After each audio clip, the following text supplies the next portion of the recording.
Olá, gente, tudo bem? Meu nome é Bruno Werner e hoje a gente vai falar sobre algumas revoltas do Brasil colonial. Nesse capítulo a gente vai falar sobre o que a gente chama de revoltas de nativistas. Foi um conjunto de rebeliões, teve características específicas, cada uma com o seu objetivo, buscando alguma mudança. Vamos analisar quais foram essas ideias e como é que era esse projeto. Para a gente entender um pouquinho dessas revoltas coloniais, a gente vai trabalhar aqui com esse mapa, analisando o que a gente vai ver nessa e na próxima aula, tá certo? Nessa aula a gente vai falar sobre, primeiramente, a revolta de Beckman, uma revolta ocorrida no Maranhão, com grande importância, com grande truculência e com objetivos bem específicos. A gente vai falar da Guerra dos Mascates, movimento que ocorre em Pernambuco, a Revolução Pernambucana de 1817. A gente só fala quando falar de período joanino, tá certo? Então não é exatamente nesse momento, mas a gente volta a falar sobre ela mais tarde. Então a gente vai falar depois sobre a Guerra dos Mascates, conflito local entre Olinda e Recife, na região do Pernambuco. Depois a gente vai falar da Guerra dos Emboabas, certo? Então vamos falar da Guerra dos Emboabas, um conflito muito marcante na zona aurífera do Brasil. Vamos falar sobre a revolta de Vila Rica, ou revolta de Filipe dos Santos, uma revolta extremamente importante, ligada ao movimento do ouro, né, que falamos nas aulas anteriores, até fiz um breve comentário sobre isso, e na verdade essa revolta de Vila Rica fala sobre a casa de fundição. Ainda no finalzinho da aula vamos trabalhar também algo que aconteceu nessa região aqui, que foi o Quilombo dos Palmares. Já falamos rapidamente sobre ele nas aulas iniciais, e agora vamos falar novamente sobre Palmares. Para a próxima aula, a gente fala sobre a Inconfidência Mineira e depois vai trabalhar com a Conjuração Baiana. Vamos falar um pouquinho também sobre a Conjuração Carioca, certo? Mas essas são as grandes rebeliões. Então, no primeiro tópico, a gente vai chamar de as revoltas nativistas. Olha as principais características desse conjunto de revoltas que a gente chama de revoltas nativistas ou revoltas locais. Revela uma insatisfação dos colonos. O grupo que vivia aqui não aguentava mais a dominação e a influência ligada às estruturas que vinham de Portugal. Existia uma dificuldade do controle por parte das forças metropolitanas. Com o ouro, com as mudanças, o aumento do território e todas essas situações, o governo português tinha dificuldades e fazia o controle basicamente cobrando altos impostos, gerando dificuldades e gerando problemas. Entendam que essas rebeliões não pretendiam de forma alguma extinguir o pacto colonial ou estabelecer a independência da América Portuguesa. Eram objetivos bem locais, bem específicos. Momento em que diversas regiões da colônia enfrentaram sérias dificuldades econômicas. As dificuldades eram gravíssimas. A gente vai ver isso quando falar do Maranhão, a gente vai ver isso quando falar de Pernambuco, a gente vai ver das mudanças que ocorreram até na região da zona aurífera dentro desse ponto. Ideia de povo ou nação brasileira nem sequer eram debatidas.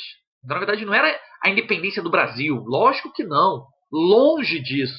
A gente vai analisar que cada uma tinha sua característica bem específica e bem local nesse momento. Só para a gente fazer a diferenciação, já que na próxima aula a gente fala sobre esses movimentos separatistas, nesse momento, os movimentos nativistas, como a gente chama essas rebeliões, têm um caráter regional, um caráter local, com aspectos bem específicos e bem pontuais em determinado ponto. Mais tarde vamos falar sobre as revoltas separatistas ou emancipacionistas. Aí já tem um caráter político maior. São influenciadas pelo iluminismo, revolução industrial, independência dos Estados Unidos e querem, aí sim, a independência da América Portuguesa.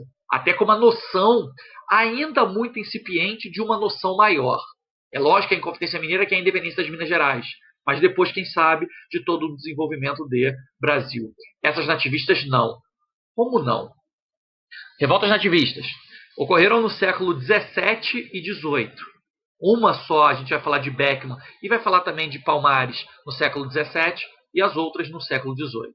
Não existia proposta de independência. De forma alguma existia um objetivo de fazer a independência da América Portuguesa. Normalmente tinha um caráter elitista. Então, na verdade, excetuando, logicamente, Palmares, tinham um caráter elitista. Eram localistas. O que significa isso? Tinham um caráter regional. E, na verdade, eram contrários aos aspectos pontuais do Pacto Colonial. Não era que era para terminar o Pacto Colonial, mas eles tinham o quê? Objetivos bem específicos. A primeira revolta que a gente vai trabalhar ocorre na região do Maranhão, chamada Revolta de Beckman, e ocorre em 1684. É um conflito básico e muito marcante entre determinados grupos, entre algumas situações e algumas propostas que existiam naquela localidade. Vamos pensar primeiramente o que era o Maranhão. O Maranhão, voltando aqui um pouquinho, só para vocês entenderem o mapa, olha onde é que está o Maranhão, que nem era isso, era até maior do que essa estrutura. Esse aqui é o mapa mais atual, tá certo? Para pensar. O ponto fundamental do Brasil durante os séculos XVI, mas principalmente 17 e 18, 17, né, 16 e 17, era essa localidade aqui, a época do açúcar. Depois disso, essa localidade aqui, a época do ouro, no século 18. E o norte do Brasil, completamente abandonado, completamente ignorado. Teve até uma importância com as drogas do sertão, mas existia um pequeno grande problema no primeiro momento.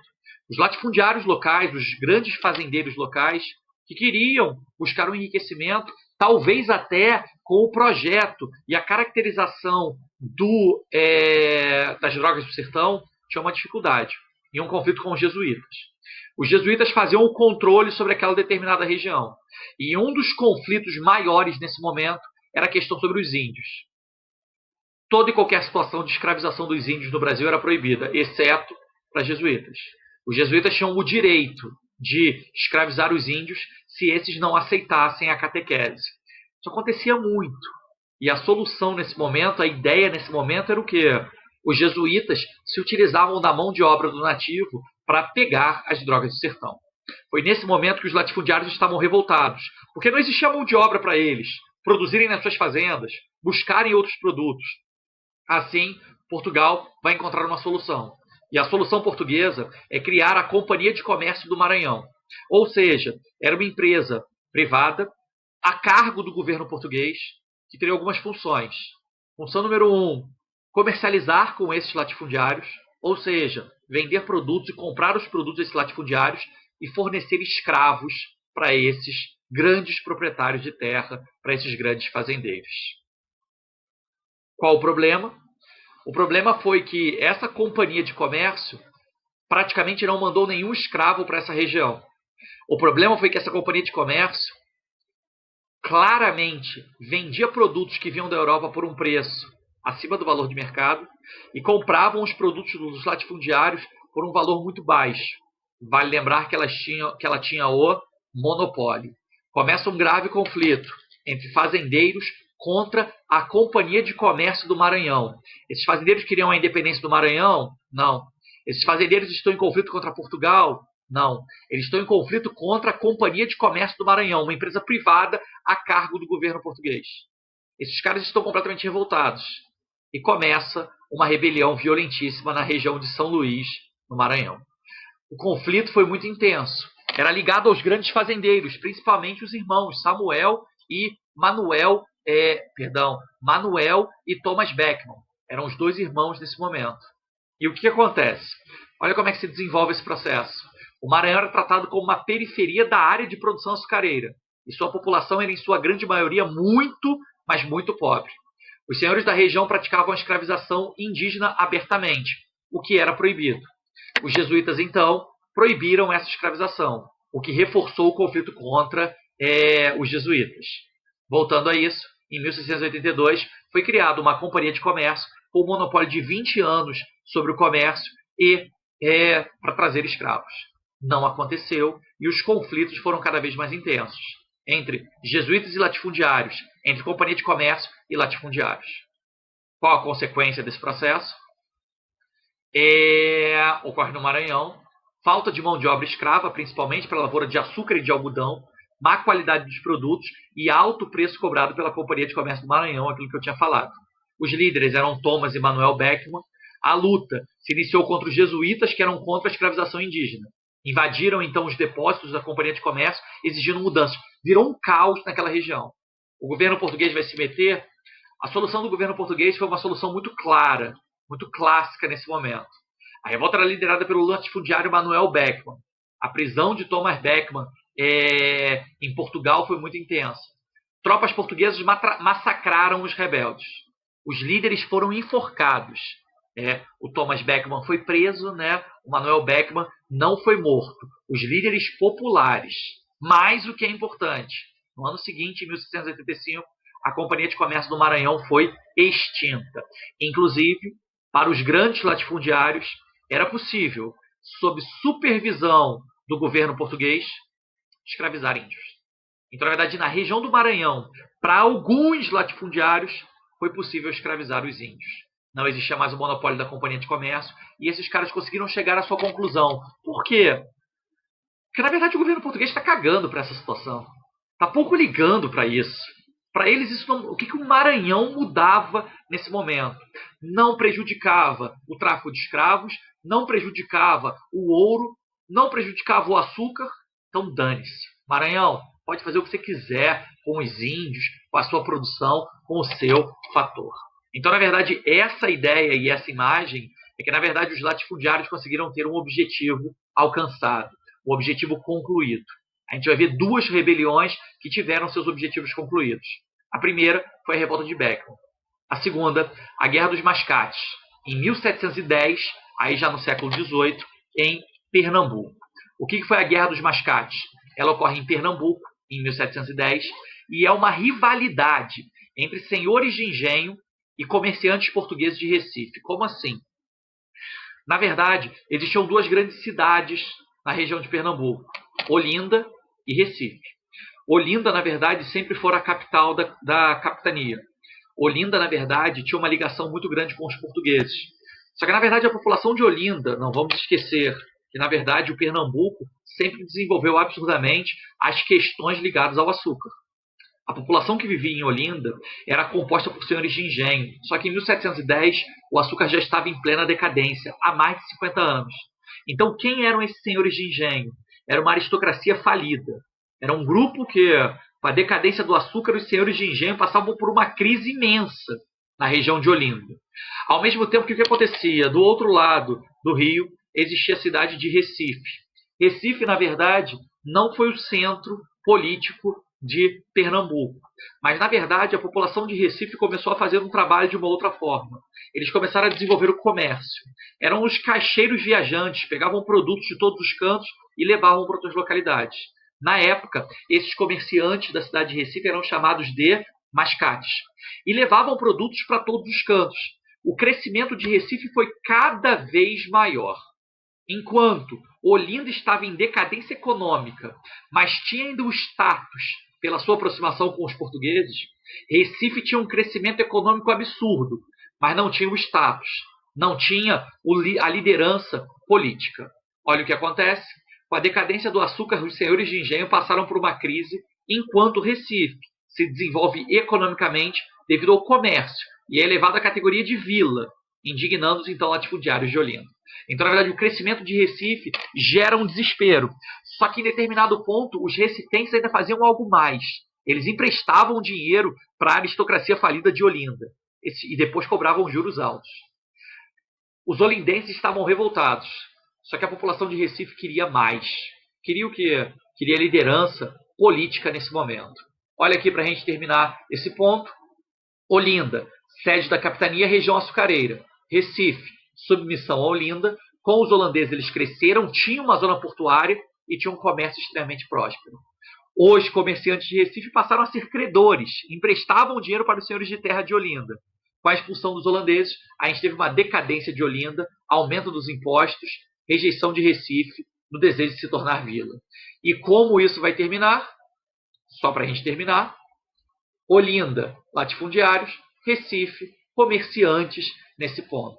Causa básica, Recife obtém autonomia e Olinda não aceita. O que acontece nesse momento? Depois de muitos conflitos, os portugueses novamente deixam a região de lado, não dão importância para esse conflito e o que acontece? Recife acaba se transformando na capital da província. Recife passa a ter um controle cada vez maior. E os portugueses não auxiliaram os olindenses? Não. Da mesma forma como a Companhia de Comércio do Maranhão, eles lavaram suas mãos e deixaram a briga interna se desenvolver. Em algum momento, Recife ou Olinda queriam a independência de Pernambuco? De forma alguma.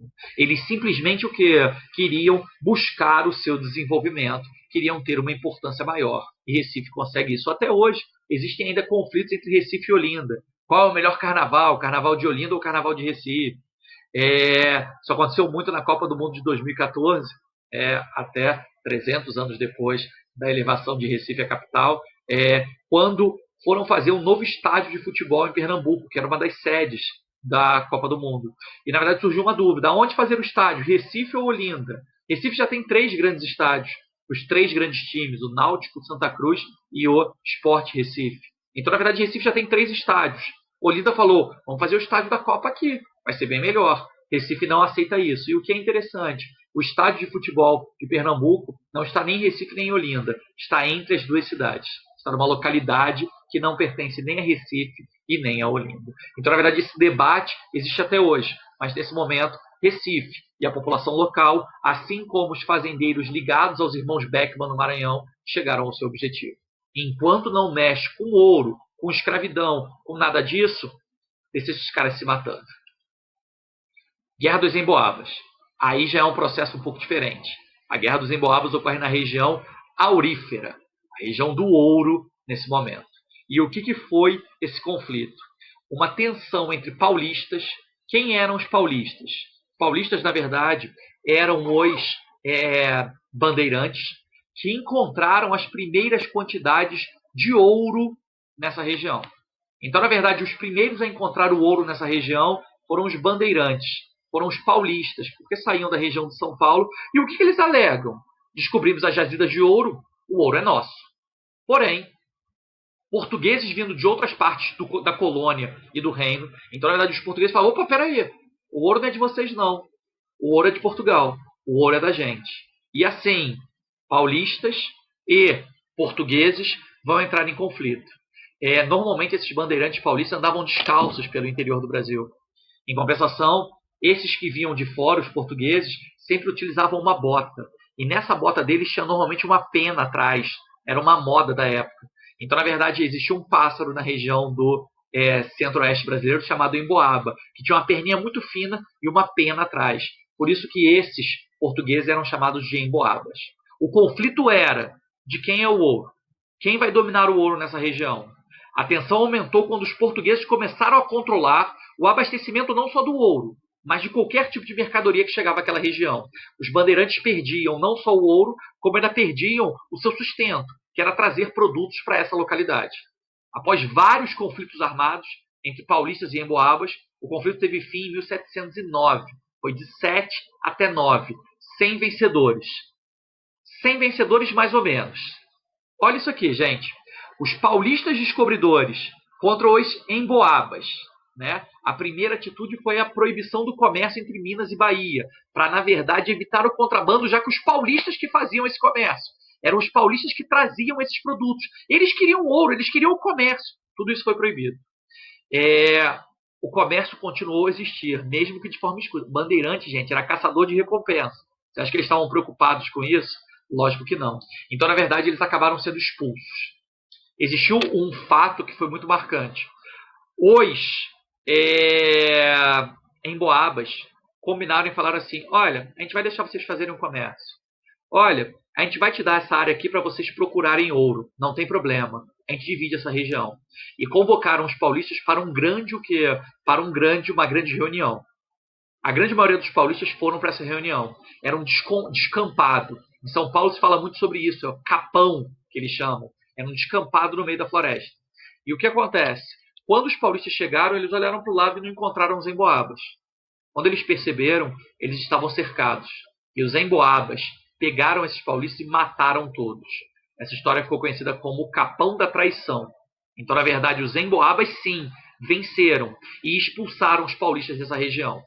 Vários paulistas acabaram emigrando, acabaram indo para Mato Grosso e para Goiás, fazendo novas descobertas, mexendo com gado, com comércio, e depois voltam. Inclusive, em São Paulo existem várias estátuas, várias homenagens aos bandeirantes paulistas, que na verdade eram eram violentos, caçadores de recompensa, destruíam e faziam coisas extremamente complicadas. Mas em São Paulo tem lá no Parque do Ibirapuera, tem lá a estátua do Borba Gato, que na verdade eles consideram isso importante. Olha aqui, quando mexe com ouro, aí os portugueses entram no terreno. Aí os portugueses entram com um foco um pouco maior e destruíram a população local que não aceitava isso, que queria uma determinada mudança. A última revolta. Revolta de Vila Rica. O que foi a revolta de Vila Rica nesse momento? Também conhecida como Revolta de Filipe dos Santos. Essa é muito específica, muito clara. Foi um movimento social de caráter nativista que vai surgir na região de Vila Rica. Qual era o principal ponto? Uma das causas era que eles queriam um aumento, eles não queriam... Uma das causas era que eles queriam um aumento da exploração colonial. Ou seja, quem queria? Os portugueses. Como que eles queriam um aumento dessa exploração colonial? Uma característica clara e clássica nesse momento foi que, na verdade, eles criaram a Casa de Fundição. Qual era o objetivo da Casa de Fundição? Ocorre em Vila Rica, e, na verdade, a causa principal foi a criação da Casa de Fundição, onde o ouro era pesado, retirado do quinto e transformado em barras. Então, na verdade, o povo se revoltou, porque, na verdade, agora a fiscalização estava muito maior e muito mais intensa. Liderados por um tropeiro chamado Filipe dos Santos, começa uma revolta. Eles tentaram destruir, atacar, quebrar tudo das casas de fundição. Atrelado a isso, eles ainda queriam mais. Queriam uma diminuição do preço dos alimentos e uma melhora de condições de vida na região aurífera. A revolta foi extremamente reprimida. Os líderes foram trucidados, inclusive o Filipe dos Santos, né, que era o grande líder. Para alguns, o Filipe dos Santos é como se fosse uma espécie de pré-Tiradentes. Ou seja, um cara antes de Tiradentes que tem uma função extremamente importante. Para alguns, a revolta de Vila Rica de 1720 é como se fosse o quê? Como se fosse um ensaio geral para a revolta da Inconfidência Mineira em 1789. Então, na verdade, os líderes foram mortos aqui. Mexeu com o ouro, o governo português arrasa, destrói tudo e acaba com toda essa situação. Essas duas, tanto em Boabas quanto Vila Rica, o governo português entra em frente e destrói tudo. As revoltas anteriores, Beckman e Mascate, não tem importância para o governo português. Só para a gente fechar, o que foi Vila Rica? Os revoltosos queriam o fim das casas de fundição, queriam também a redução de vários impostos, fim do monopólio e várias situações. Liderados por Filipe dos Santos, a revolta contou com a participação de vários integrantes do povo, apesar de ser uma revolta iniciada pela elite, principalmente pessoas mais pobres e da classe média de Vila Rica. Os revoltosos pegaram em armas e ocuparam alguns pontos de Vila Rica. Após chamar os revoltosos para negociar, o governo ordenou a prisão de todos que participaram da revolta, matando as suas principais lideranças. Para a gente fechar agora. Quilombo dos Palmares. A gente sabe que a estrutura quilombola sempre foi uma estrutura muito importante e muito fundamental. Desde a época do açúcar, os escravos fugidos tentavam Tentavam sobreviver nessas estruturas de quilombo. Quilombo, na verdade, significa cidade em línguas africanas. O Quilombo dos Palmares acabou se transformando em algo estratégico e imenso. Ocupava um espaço territorial de aproximadamente 27 mil metros quadrados, dentro dos atuais estados de Alagoas, Pernambuco, Sergipe e Bahia. Era uma coisa imensa. Vale lembrar que os quilombos eram locais de escravos fugidos. Então eles eram escondidos. Palmares não. Palmares chegou a ter, em alguns momentos, quase 20 mil habitantes. Não dava para esconder 20 mil habitantes. Então, na verdade, se transformou em uma grande cidade que fazia comércio, que tinha armas, que tinha um desenvolvimento imenso. Tais números chegam perto de explicar o impacto que Palmares causou. A existência de tamanho foco resistente incomodou as autoridades, que enviaram constantes expedições para vencer o quilombo. Só tinha um problema. Eles não podiam entrar e destruir o quilombo. Por quê? Porque escravo era considerado uma mercadoria. Se eu mato os escravos, eu perco dinheiro. Então, na verdade, mesmo depois de derrotado, ele continuou a existir como um fantasma. Era constante o medo que algum outro quilombo atingisse proporções semelhantes a Palmares. Calma, já vamos falar sobre a queda de Palmares. Em 1630, a gente começou a ter um aumento imenso dos quilombos. Escravos fugidos da zona do ouro, do açúcar, de todos esses pontos, geraram um aumento imenso dos quilombos. O quilombo dos Palmares começou a crescer absurdamente. O primeiro grande líder do quilombo dos Palmares era um camarada chamado Ganga Zumba. Ganga Zumba tem uma característica e um papel extremamente importante.